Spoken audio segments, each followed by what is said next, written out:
Welcome to Luca is a Billionaire, where the only thing I invest in is your answers. You start by ensuring local Git and a GitHub account are ready.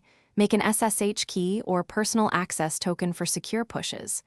Next, initialize the project repository locally, add a README, git ignore, and license so history is clear.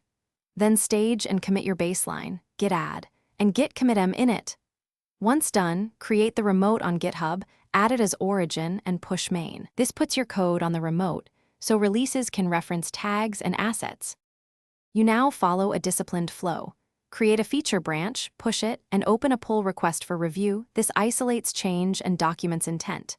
Make sure continuous integration runs and passes. If tests fail, iterate on commits until green.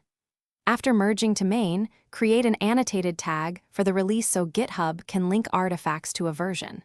Finally, push tags to the remote. Tagged commits form the canonical points that releases and package managers consume. You publish by drafting a release on GitHub from the tag you pushed. Include a clear title and changelog describing user-facing changes so consumers understand impact. Attach build artifacts or binaries generated by CI and mark as pre-release if not stable. When ready, publish the release so GitHub exposes download links and release notes.